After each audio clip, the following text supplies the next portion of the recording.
வணக்கம். என்னோட பேர் சபரி. நான் ஒரு 7-8 வருடங்களாக ஸ்டாக் மார்க்கெட்டில் இருக்கேன். ஸ்டாக் மார்க்கெட்டை பற்றி எனக்கு ஓரளவு கொஞ்சம் தெரியும். நான் ஏகப்பட்ட கோர்சஸும் படிச்சிருக்கேன் நான். ஆனால் எதுவுமே யூஸ்ஃபுல்லாக இருந்ததில்லை. நான் வியாபாரம் பண்ணியிருக்கேன் ஸ்டாக் மார்க்கெட்டில். ஆனால் அந்த ட்ரேட்லலாம் சில டைம் லாபமும் வரும், நஷ்டமும் வரும். ஒரு கன்சிஸ்டண்ட்டான ப்ராஃபிட் நான் பார்த்ததே இல்லை. அப்புறம் ஒரு நாள் முத்து சாரோட வீடியோ நான் பார்த்தேன். அவர் ஸ்டாக் மார்க்கெட்டை பற்றி அவர் பேசினது ஒரு ஒரு விழிப்பை கொடுத்துச்சு. அதை அவர் கரைச்சி குடிச்சிருக்காருன்றது நல்லா தெரிஞ்சு, சரி அவரை காண்டாக்ட் பண்ணலான்னு அவரை காண்டாக்ட் பண்ணி அவரோட 3 months கோர்ஸில் ஜாயின் பண்ணேன். ஒரு ஸ்டாக் மார்க்கெட்டில் இண்டிகேட்டர் சார்ட் எதுவும் யூஸ் பண்ண வேணாம்னு சொன்னார். நான் முதல்ல யோசித்தேன், இது எப்படி சாத்தியம்னு எனக்கு ஒன்றும் புரியலை. ஃபஸ்ட்டு ஏடிபியை பற்றி அவர் சொல்லி தந்தார். இது வரைக்கும் யாருமே ஏடிபியை பற்றி சொன்னதே இல்லை. ஏடிபியை வைத்து எப்படி ட்ரேடு பண்ணலாம் அப்படின்னு உலகத்திலேயே நம்ம முத்துமாணிக்கம் சார் தான் சொல்லியிருக்காருன்னு நான் நினைக்கிறேன். ஏடிபி வச்சு ட்ரேட் பண்ணும்போது எந்த விதமான பதட்டமும் இருக்காது. நம்மளுக்கு கிளியர் கட்டு நாலேஜ் அதில் தெரிஞ்சு போயிடும். எப்படி ஸ்டாக்கு போகுது அப்படின்றது நல்லாவே தெரிஞ்சிடும். அதை விட முக்கியமான ஒரு விஷயம் ஒன்று சொல்லுவார். என்னென்னா, டெக்னிக்கலாக நீங்கள் ஸ்டாக் மார்க்கெட்டை தெரிஞ்சுக்கிறத விட சைக்காலஜியாக தெரிஞ்சுக்கிறது ரொம்ப நல்லது அப்படின்னு சொல்லுவார். ஏன்னா ஸ்டாக் மார்க்கெட்டில் ஆர்டர் போட்ட உடனே நம்மளுக்கு பயம், பதட்டம், எமோஷ்னலாக பயங்கரமாக நம்ம பரிதவிப்போம். சார் சொல்லி கொடுத்த சைக்காலஜி எப்படின்னா, ஒரு நல்ல ட்ரேடு என்ட்ரி எடுத்த உடனே நம்ம எக்ஸ்பெக்ட் பண்ணுற மாதிரி போச்சுன்னா நம்ம ஈஸியாக எக்ஸிட் ஆகிடலாம். இல்லை ஒரு தவறான ட்ரேடை நம்ம சூஸ் பண்ணிட்டோம், அது நம்ம நினச்ச மாதிரி போகலை அப்படின்னா நம்மளுக்கு என்ன ஆகும், நிதானம் இல்லாமல் பதட்டம்லாம் வந்துடும். ஆனால் சார் சொல்லி கொடுத்த சைக்காலஜிகளில் பார்த்தோம்னா அது எப்படி காஸ்ட்டு எஸ்கேப் ஆகிடலாம் அப்படின்றது நம்மளுக்கு ஈஸியாக சொல்லி கொடுத்துருக்காரு. என்னோடய மனநிலையெல்லாம் சார் சந்திக்கிறதுக்கு முன்னால் ஒரு என்ட்ரி எடுத்தோம்னா பயங்கரமாக பயமும் பதட்டமும் இருக்கும். அது எப்படி போகுமோ என்ன ஆகுமோ அப்படின்னு. இப்போல்லாம் அப்படிலாம் இல்லை, நிதானமாக நீட்டாக ட்ரேட் பண்ண முடியுது. இது சாரோட கிளாஸில் சைக்காலஜி அவர் சொல்லி கொடுத்தது தான் மிகப்பெரிய காரணமாக நான் நினைக்கிறேன். அதே போல் சார் கொடுக்குற எக்ஸல் ஷீட்டை வச்சு லைவ் ட்ரேடில் அவர் சொல்லி தருவார். அது ரொம்ப பெரிய விஷயம். மார்க்கெட் ட்ரெண்டு எப்படி போனாலும் அதற்கு ஏற்றாப்போல் நம்மளை மாற்றி யோசின்னு ஒரு புது டெக்னிக் ஒன்று சொல்லி கொடுப்பார். அது மூலமாக அந்த ட்ரெண்டு எப்படி போனாலும் நம்ம அதுக்கேற்ற மாதிரி நம்ம மனோநிலையை மாற்றிக்கிட்டு நம்ம அதுக்கேற்றபடி நம்ம ட்ரேட் பண்ணி வெற்றி அடையலாம். சார்கிட்ட படிக்கிற ஒவ்வொரு மாணவர்களும் எப்பயும் அவர் ஃபாலோ பண்ணுறாரு. அவங்க ஒவ்வொரு ட்ரேடு முடிஞ்சோடனே அப்டேட் பண்ணுறாங்க டெய்லி. அதில் ஏதாவது தவறு இருந்துச்சுன்னா அதை திருத்தி அவரே கொடுக்குறாரு. ஒவ்வொரு மாதம் கொடுக்குற அப்டேட்டை எல்லாத்துக்கும் அனுப்புகிறாரு. அதனால் என்ன ஆகுனா, எல்லாத்தோட எக்ஸ்பீரியன்ஸையும் நம்ம பார்க்கும்போது நம்மளோட ட்ரேட் அக்யூரசி வேறு லெவலில் கூடுது. இது மிகப்பெரிய விஷயமாக நான் நினைக்கிறேன். அதாவது ஆல்பர்ட் ஐன்ஸ்டீன் ஒரு கோட்டு சொல்லுவார், எனக்கு அது ரொம்ப பிடிச்சமான கோட்டு. அந்த கோட்டு படி என்னன்னு கேட்டிங்கன்னா, ஒரு 6 வயது குழந்தைக்கு உங்களால் ஒன்றை விளக்க முடியவில்லை என்றால் அதை நீங்களே அறியவில்லை என்று அர்த்தம் அப்படின்னு சொல்லுவார். அதுபோல் ஸ்டாக் மார்க்கெட் ஒரு சூதாட்டம்னு மக்கள் எல்லாம் நினச்சிக்கிட்டு இருக்காங்க. அதை உடைச்சி எறிஞ்சு அது ஒரு பாமரனும் கற்று பயன்பெறலான்னு நம்ம முத்துமாணிக்கம் சார் நிரூபித்துள்ளார். நம்ம முத்துமாணிக்கம் சார் தன்னோட அனுபவத்தை எல்லாம் ஒரு எக்ஸல் ஷீட்டில் வச்சு நமக்கு எல்லாம் சொல்லி கொடுத்துருக்காரு. அது ரொம்ப மகிழ்ச்சியாக இருக்குது. என்னோடய ட்ரேடிங் எக்ஸ்பீரியன்ஸ், அவர்கிட்ட படித்தது எல்லாமே நான் உங்களுக்கு ஷேர் பண்ண வாய்ப்பு கொடுத்ததுக்கு மிக்க நன்றி. அனைவரும் இன்புற்று வாழ வாழ்த்துகிறேன். வாழ்க வளமுடன். எல்லாருக்கும் வணக்கம். என் பேர் செந்தில்குமார், ஈரோடு மாவட்டத்திலேருந்து பேசுகிறேன்.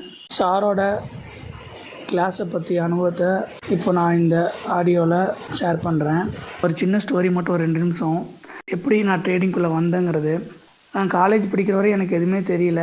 காலேஜ் முடித்தோடனே வெளியூருக்கு போய் வேலை தேடிட்டு அங்கே ஒரு மாதம் எந்த ஒரு வேலையும் கிடைக்காம மறுபடியும் நம்ம ஊருக்கே ஏதோ ஒரு வேலை, படித்த படிப்பு வேறு, கிடைக்கிற வேலை வேறேன்னு சொல்லி ஏதோ ஒன்று செஞ்சிட்ருக்கப்போ தான் இந்த ப்ரோக்கரேஜ் கம்பெனி அவங்களோட ஆடெல்லாம் பார்க்குறேன். ஃப்ரீயாக ட்ரேடிங் கிளாஸ் இருக்குது, இவ்வளோ பணம் போட்டால் இவ்வளோ வரும் அப்படின்ற மாதிரி ஒரு ஆசை தூண்டலோட அந்த நோட்டீஸை பார்த்து நான் போய் ட்ரேடிங் கிளாஸில் போய் உட்கார்றேன். அப்படி உட்காரப்ப தான் தெரியுது, அவங்க கிளாஸ் எடுக்கிறது பார்த்திங்கன்னா டிமேட் அக்கௌண்ட் அவங்க ப்ரோக்கரேஜில் அதிகப்படுத்தணும். அதுதான் அவங்களோட நோக்கமாக இருக்க ஒழிய மற்றபடி ட்ரேடிங்கை பற்றி எந்த ஒரு பேசிக் நாலேஜ் கூட அங்கே சொல்லித்தர மாட்டாங்க. அப்படி தான் ட்ரேடிங்கிறது எனக்கு லைஃப்பில் ஃபஸ்ட்டு டைமு சப்ஜெக்டே எனக்கு வருது, ட்ரேடிங் சப்ஜெக்ட்டு.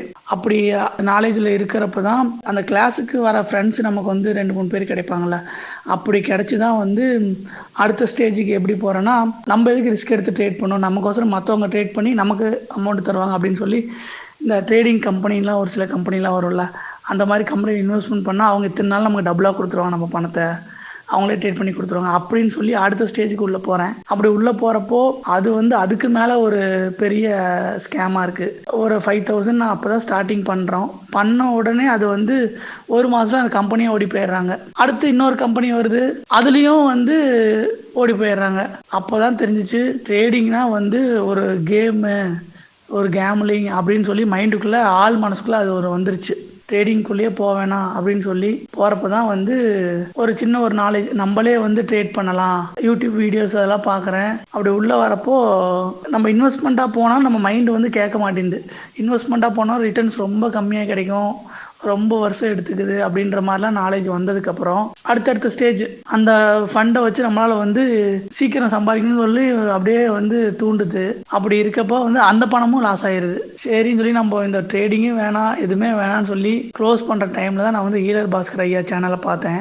அதில் தான் நம்ம மதுரை முத்துமாணிக்கம் சாரோட ஸ்பீச்சை கேட்டேன். கேட்டதுக்கப்புறம் சுத்தமாக ட்ரேடிங்கே ஆகாதுன்னு நினச்சி விட்டுட்டேன். பாதி கேட்க கேட்க அந்த மைண்ட் வந்துருச்சு, ஓ இனிமேல் நமக்கு வந்து சான்ஸே இல்லை, ட்ரேடிங்லாம் சம்பாதிக்கவே முடியாதுன்னு. அப்படி இருக்கப்போ தான் கடைசி அந்த வீடியோ முடிகிற அந்த டைமில் சார் ஒரு ஹிண்ட் கொடுத்துருப்பாரு. எப்படின்னா மாற்றி யோசி அப்படின்ற டெக்னிக் மூலிமா பண்ணாதான் நமக்கு வந்து இதில் சக்ஸஸ் கிடைக்கும் அப்படின்னாரு.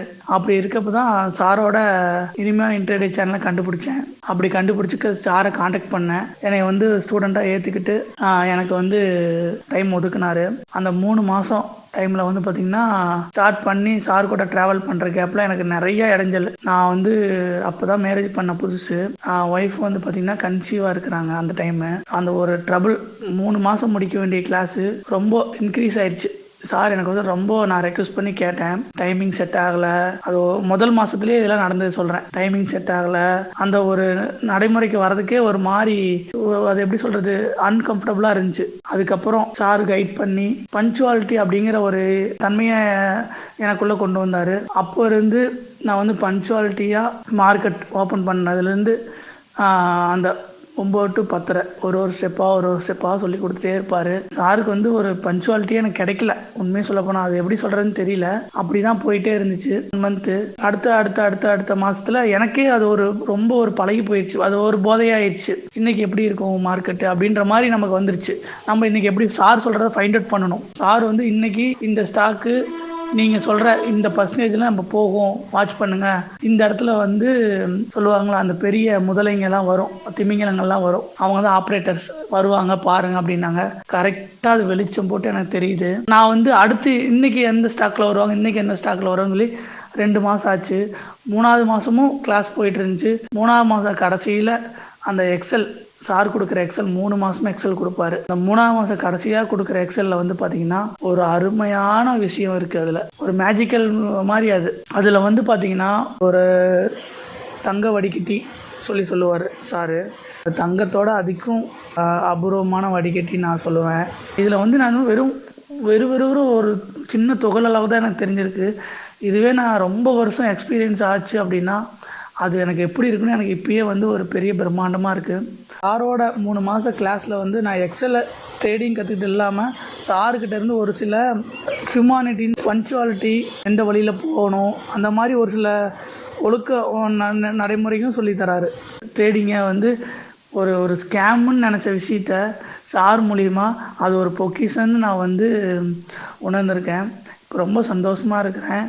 கிளாஸ் முடித்து நான் வந்து லைஃப் லாங் சார் கூட ட்ராவல் பண்ணணும்னு ரொம்ப ஒரு விருப்பத்தில் இருக்கிறேன். இதுக்கு மேலே எனக்கு என்ன சொல்கிறதுன்னு தெரியல. இன்னும் நிறைய மனசுக்குள்ளே இருக்குது, அதெல்லாம் வந்து வெளியில் வரமாட்டேங்குது.